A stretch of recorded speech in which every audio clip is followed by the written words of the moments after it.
সন্ধ্যায় বাড়ি ফেরার পথে পথ দুর্ঘটনায় মর্মান্তিক মৃত্যু এক ব্যক্তির। সরস্বতী পুজোর আগেই হুগলির আরামবাগ থানার অন্তর্গত তাজপুর এলাকায় মন খারাপের খবর। হাসপাতালে শোকের ছায়া।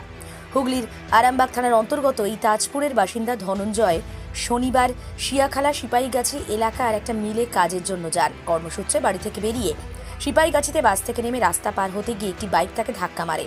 স্থানীয়রা উদ্ধার করে চিকিৎসার জন্য আরামবাগ মেডিকেল কলেজ হাসপাতালে নিয়ে যায়। সেখানে অবস্থার অবনতি হওয়ায় পুরসুরা গ্রামীণ হাসপাতালে নিয়ে যাওয়া হয়। ততক্ষণে সব শেষ। ধনঞ্জয় চক্রবর্তীর মৃত্যুর খবরে হাসপাতাল চত্বরেই শোকের ছায়া। আর কি জানা যাচ্ছে বিস্তারিত তুলে ধরল নিউজ বাংলাদেশা।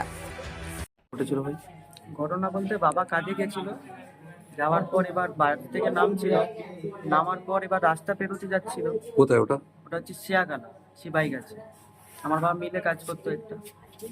এবার রাস্তা পেরোনোর সময় এবার একটা বাইক এসে তাকে মেরে দেয়। মেরে দেওয়ার পর এবার আমাদের তার ফোন আসে 6টার দিক করে। ফোন করার পর বলছে তোমার বাবার এরকম হয়েছে, ভর্তি করা হয়েছে। তারপর আমরা সবাই গেলাম, আমি, কাকা, বাবা, মা। বাবা ওখানে ছিল, কাকার সাথে গেছিলাম। আমরা গিয়ে দেখছি বাবাকে হসপিটালে ভর্তিও করেনি, কিচ্ছু করেনি, ওখানে পড়ে রেখেছিল। শুধু একটা সিটি স্ক্যান করেছিল, তার একটা কাগজটা দিয়েছে। যে বাইকটা মেরেছে তাকে ধরা গেছে? বাইকটার হচ্ছে ওদের কারখানাতে একটা রয়েছে, সিসি ক্যামেরা আছে বাইরে, তারা যদি চেক করে তারা ওখানে বলতে পারবে। কিন্তু তারা বাইকে ধরেনি, কিচ্ছু ধরেনি। যিনি মারা গেছেন ওনার নাম কি? ধনঞ্জয় চক্রবর্তী, কোথা বাড়ি? তাজপুর। তো তোমার কে হয়? আমার বাবা। তোমার নাম কি? আমার নাম সৌম্য চক্রবর্তী।